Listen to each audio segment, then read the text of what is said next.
Now for the second video of the day. I know y'all gonna rat me out about this, but I mean, I got the first one. I had to get the second one. One thing about Sony Direct stuff, you're going to get the game on the release date. I get that ups, but man. Do. Mike, you got the W.T.F edition? I had to. I got the first one. I might as well get the second one. The Last of Us Part 2 Remastered. Not a remake, don't get it confused. Okay, remastered is upping the graphics a little bit, depending on where they're standing at today's technology for the system. But we're going to dive into some talks real quick about this, okay? Did a remaster have to come out for Part 2? It's been not that long since the last one dropped. The answer is no, they didn't have to. The fact of they wanted a cash cow. They want to be set up already because I believe PlayStation 5 Pro drops. They're going to up the resolution of this bad boy with the frames, and you just get the whole bit shenanigan boo boo whatever, you know. And I think other games is going to do the same thing because that's what was it Dying Light did. As soon as the new system drop or whatever, and the second game dropping, they upped the first one to 60 frames, and it does matter. Okay, a lot of people say 30 frames, 60 frames, it don't matter. Yes, it do. You can feel it, you can see it. It's not rocket science. Okay, I prefer 60 frames. We can get more, that's awesome, but 60 frames with best graphics is what I wanted at. Unfortunately, you gotta compromise, you know, resolution or performance. It's in this middle ground, but I try my best to play both because most likely there's a game plus mode,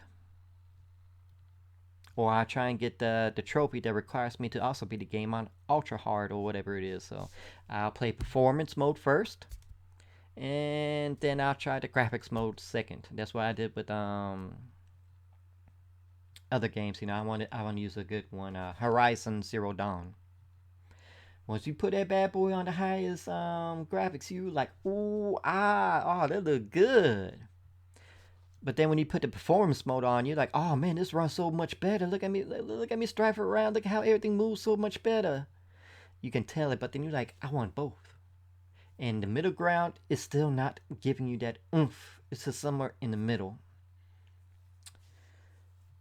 The first remaster they put out looked good. I enjoyed it for what it was. I had the other remaster before that with the PS4 Pro. Man. But the thing that we all complained about is that the first game, there was a lot of stuff that was put on the cutting floor, not put into the game, couldn't be done at a time for or whether it was compatible with the system. So we thought all that was going to be put in. All we got was better looking stuff and the same stuff, and them trying to, I don't want to say negotiate, but like compromise, saying, "Hey, we couldn't do this. This is what we could do at the time." You know, trying to make it sound good. You know, they trying to kiss ass, make it sound good, but they could have. They just didn't. It was lazy. This one, they finally said, "Hey, man, we got too many complaints. Let's put those missing levels and missing stuff that we cut in. Let's put that in. Let's give it to them. And then we're going to give it extra mode because we dropped Factions 2. I think Factions 2 was either going to be its own single game or it was supposed to come in this game. Either which way, it is what it is. I don't mind playing it over again. You know, we could bring our progress over. I don't want to do that. I want to try to go for the trophies again. You know, that was fun. Last one we didn't have that option. We just had to play it to get everything over again. That's fine by me. I did that. I platted it. Had a blast. I expect to have a blast with this too. Even so, there was some issues I didn't like into it. The story I really didn't like where it was heading to. The characters itself. I hate what they did to Joel. In fact, originally that's not where he was supposed to die at. You know, he was supposed to trade places with another character at the dying points. I mean, when you show footage and content ahead of time, and then the final product is different, yeah, you're gonna get called out for it. But Anywho's, I don't mind going for it. You know, other people have to pay $10 to upgrade. That's kudos for y'all. I hate they made us pay full price when others get only $10. So really, to me, this should have been a $40 game.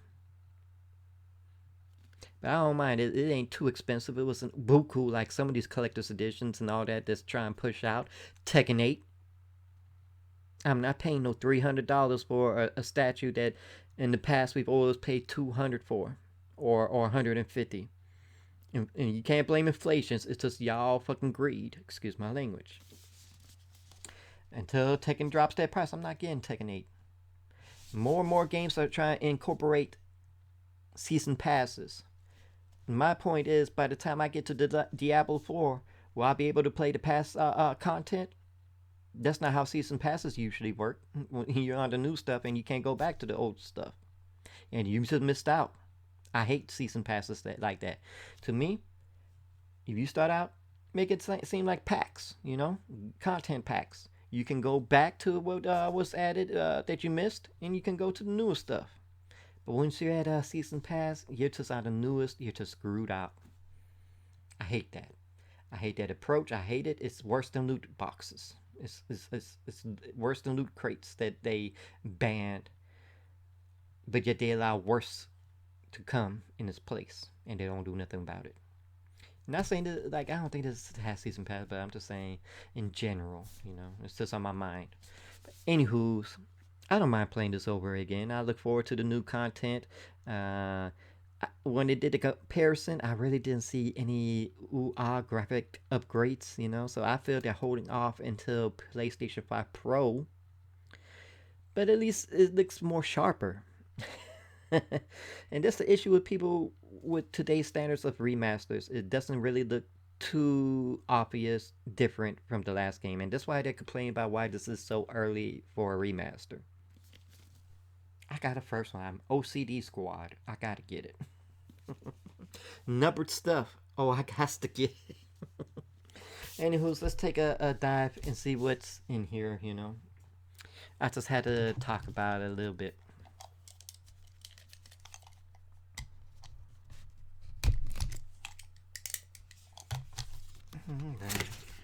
Let's see.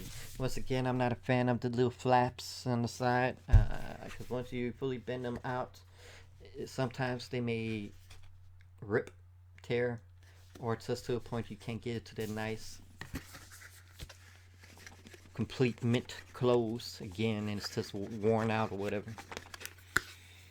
And then we have this process of just not coming out nicely. And then we gotta get our fingers in there and hope we don't rip and tear, and it's just, it's not enjoyable. These are the type of additions I hate, because it's not coming out properly. Can I push a little bit on the bottom? No. Jesus. I may have to rip this a little bit. I hope not, but damn it. Have y'all seen anybody else have such a hard ass difficulty with this? And you can't open it from the bottom.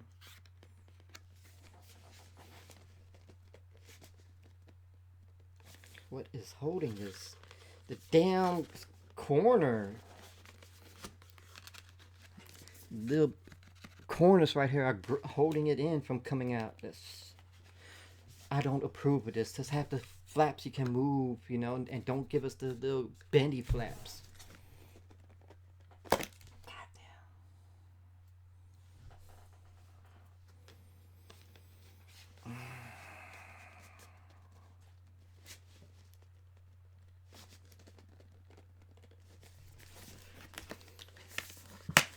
Fuck it, I just ripped it. Fucking goddamn PlayStation, don't do that shit. Because I ripped it now, it comes out a little bit, but fuck. As a collector, this pisses me off.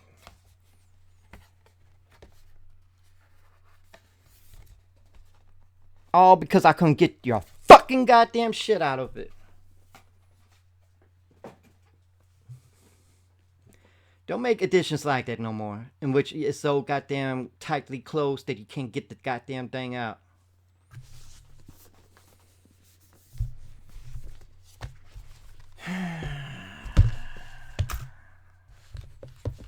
You just decrease the value of that shit.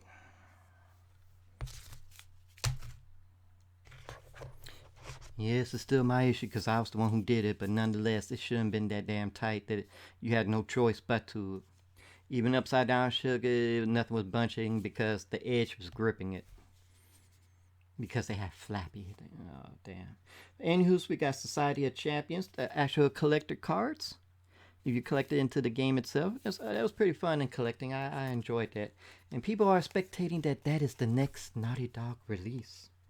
That's I hope so. It looked good. It actually got my attention. It looked good.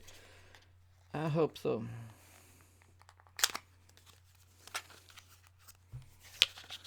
All right. Oh, okay. We're gonna get to that in a moment. Huh? We got some awesome artwork. I'm not gonna go through them all, but give you attention. I'm assuming all of them is in here. I don't know if there's more than how you collect. It feels there's more than the actual game itself. But look at this. Yes, they got the bright foils, the holograms. That's awesome.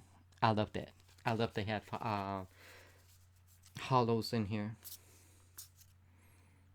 Oh, they're 3D hollows. Oh, I don't know if you're gonna see that so well. It's like little. You got the glare of the window. You're not gonna see it well, but it's shiny. You got like old school. It reminds me of those old X-Men hollows that came with the comics. I stuck one on my window wall once, and well, the window itself in the mirror, and you could never peel it off because it just breaks. Anywho, that's what the cards look like. We're gonna put it off to the side so I can put it back more properly.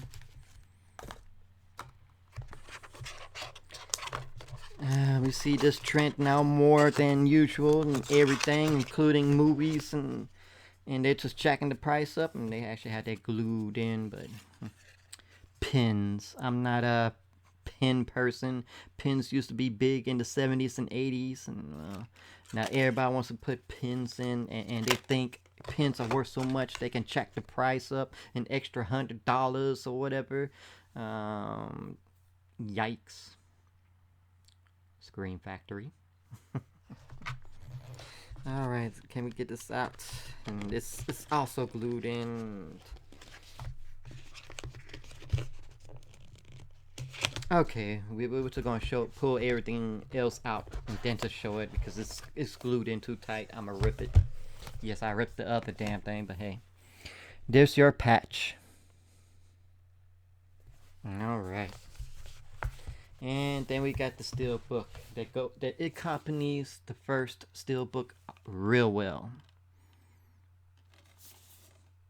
So that's awesome. There, we're gonna keep this out. So we have the game disc. No extra DLC things. That's something they love to do when collector's editions, limited editions first drop, is have a whole bunch of pre-order DLC goodies, locked away content. It is what it is, but I mean, hey, I love the steelbook. For the price it was nice, but Naughty Dog, Sony, don't ever do this shit again. I tore the fucking side of it. It didn't completely tear, but it gave me enough room because the damn game was stuck in the corner right here and I couldn't pull it out. So it ripped a hole into it so it had enough room to pop out. Fucking don't do that no more. Keep it where it's just regular, open up side, and top. Don't have these damn flappy things no more. I didn't do that with the first one, but this one finally did it. I just felt it. Nothing was giving. I had it upside down. Nothing was shaking out. Just it was stuck in the damn corner because you made it too damn tight for anything to come out. You ruined it. Well, it ain't like a complete loss or nothing, but as a collector, it hurts us collectors, okay? This is the whole reason we got this edition. So really, you should have named it WTF, because definitely what the fuck.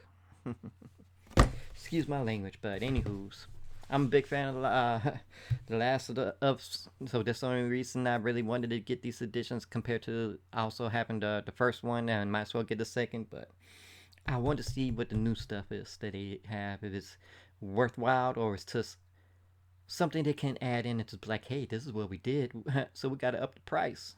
We'll find out. Hopefully you enjoyed this unboxing. Please leave some likes, some comments, and definitely please subscribe. And always enjoy.